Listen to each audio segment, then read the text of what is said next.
This happened a few years ago, but it still gives me an unsettling feeling whenever I think about it.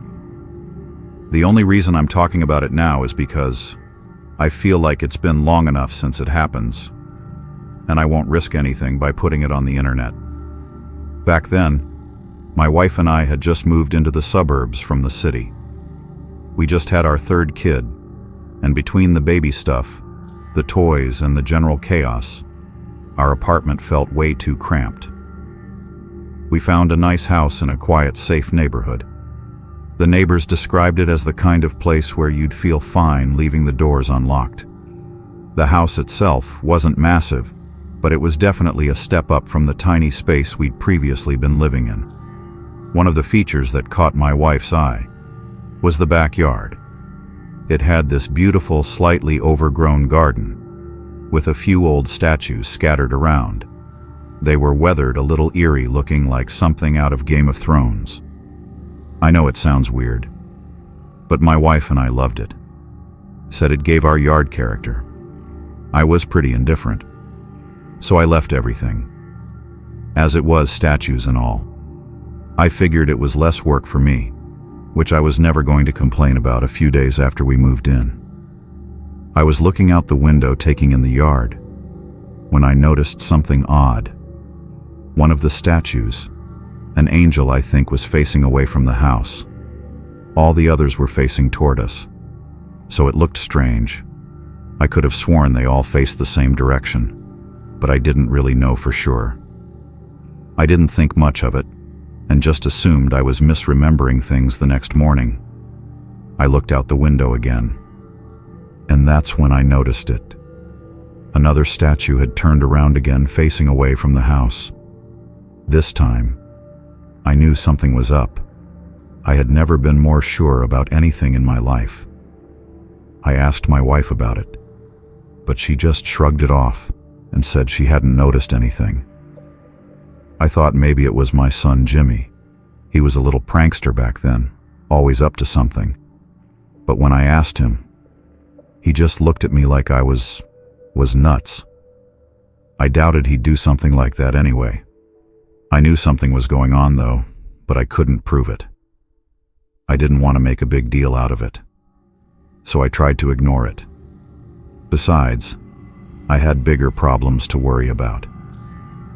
I don't like admitting it, but money was really tight during that time, and I lived in perpetual fear that I was going to lose my job.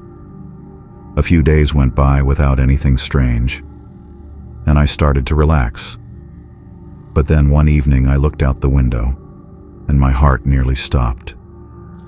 All of the statues were lined up in a row at the very edge of the house, just standing there. It was a freakish sight, like something out of a horror movie. I know it sounds ridiculous, but part of me could feel all those eyes looking at me. My breathing went shallow. I couldn't decide whether it was more scary or bizarre. I went outside to get a closer look, trying to make sense of it. Before opening up the back door, I took a few nervous glances around the yard to make sure there was no one out there. It was daylight, but I was paranoid. Eventually, I worked up the courage to open the door and go inspect the statues. I went to lift one of them and immediately realized something. Those statues were heavy, way too heavy for one person to move alone. I couldn't even budge one of them on my own as I was debating what to do. My wife came outside, and the look on her face told me she was just as freaked out as I was. She suggested maybe some of the other neighbors were messing with us, trying to scare the new people on the block, but that explanation literally made no sense. We had met all the neighbors, and they all seemed like fairly normal people. Plus, I had trouble believing that anyone sane would do this to a family with young children. This was harassment, not some harmless prank. We ended up calling the police, but as you might expect, they couldn't do much. They suggested putting up some security cameras, but we didn't have the money for them. I told the cops we would, but on the inside I was really reluctant to do something. So drastic they left. And I guess I felt a little better, even though my wife was still extremely shaken up. My wife and I did everything we could to hide the situation from our kids. Say what you will, but we didn't want to scare them. Nothing happened the next day or the next. I speculated that the cops had scared whoever was there away, which did track on many levels, so we tried to forget about it, even though neither of us really felt comfortable. I tried to assure myself that maybe my wife was right.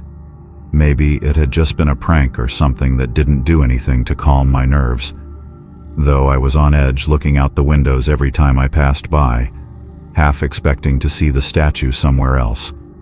I hope no one ever has to experience the sensation of feeling unsafe in your own home a few days past without incident. I started thinking the nightmare was over, and for the first time in a while the house was actually starting to feel like home. I could not have been more wrong. It was a weekend. I don't remember whether it was Saturday or Sunday, but it was definitely a weekend since my kids didn't have school. After some breakfast, I went outside to play in the yard with my kids, and that's when I saw it spray painted in big black letters on the back wall of our house, where the words "Go away." I nearly dropped my son when I saw it, without thinking. I brushed my kids inside and told my wife to stay in the house with them. I don't know what came over me. I'm not that brave of a guy, but I started sprinting through the garden screaming threats at whoever had vandalized my house. Adrenaline was coursing through my veins, and I was looking for a fight. No one was anywhere in my yard, though eventually I gave up looking. As I was walking back towards the house, the adrenaline in me turned to outright fear. This was serious. Someone had left a direct message meant to scare us. They could have meant us harm, and I knew the situation was only going to escalate from there. The police came again and took down another report. But without any leads, there wasn't much they could do. I insisted that they stay on the property, in case those people came back. But they told me they didn't have enough evidence to waste resources like that. As far as they knew, some teenage delinquents could have been behind the graffiti. I couldn't believe what I was hearing. They told me they'd make sure a patrol officer was nearby, which I guess was some kind of consolation. My wife was twice as upset as I was, so I reassured her that we'd be okay. Even though I was freaking out internally that night, I was in the kitchen when I heard my wife scream from the living room. I ran in, and she was standing by the window, pointing outside. I looked, and my stomach dropped. There were 5 people standing in our backyard, each of them wearing white face coverings. They were dancing around in the strange, jerky way, almost like puppets. We just stood there watching them, too shocked to move. It was terrifying. I don't know what they were trying to accomplish, but it was the most disturbing thing I'd ever seen. I snapped out of my haze and grabbed the biggest kitchen knife we had. I basically screamed at my wife to call the police. And while she was doing that, I ran out the back door with a knife in my hand. I screamed like a clinically insane person and took one step toward them before instantly regretting it. There were 5 of them and 1 of me. They could have been armed. Before anything else could happen, I turned and ran back inside the house like a coward. The knife must have scared them though, because they stopped dancing and ran into the garden out of sight.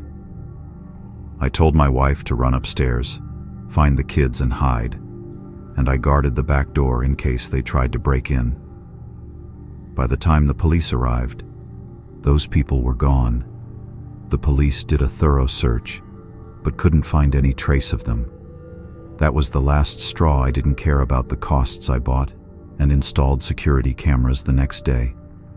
My wife was hysterical for weeks after that, begging me to let us move somewhere else. I told her that if one more thing happens, that we would, but that we'd probably be screwing ourselves financially. If it came to that, luckily, the cameras must have done the trick, because those people never returned and we never had another incident occur on the property. The scariest thing, though, is that we still live in the same house and never got an explanation for what happened.